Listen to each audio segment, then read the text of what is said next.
rules, regulations, and reefer. Milford continues to mull over how they want to handle recreational marijuana. Good evening, I'm Charlie Sakaitis. I'm Christina DeRobertis. Welcome to Coast TV News at 11. We begin tonight at Milford City Hall. That's where the big discussion on what Milford should do regarding marijuana laws continued Tuesday night. Regulations, zoning laws, everything that's going to govern the sale of the drug.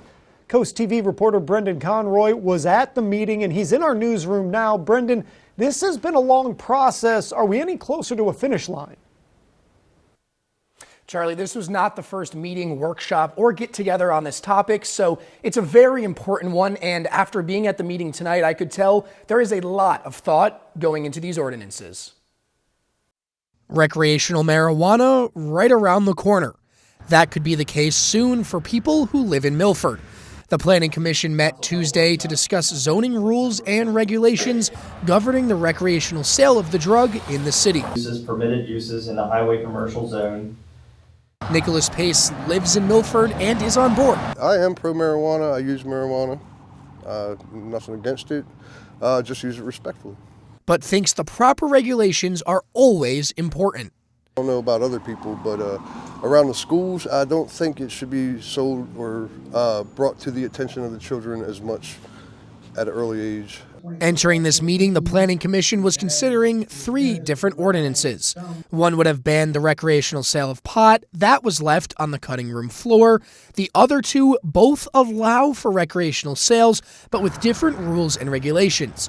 Those are the 2 ordinances that will now be sent for City Council's consideration. Tuesday was just a workshop, so there were no official decisions made, but there will be more serious talks when it's brought in front of City Council in January. Despite all the meetings, public comment sessions, and workshops, one woman in Milford says this is all happening too quickly.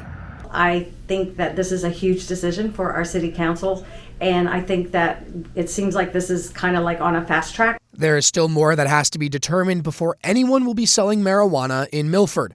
But the process continues to move forward, and once a final decision is made by City Council, Milford could be one of the few coastal towns or cities where people can make some green by selling some green.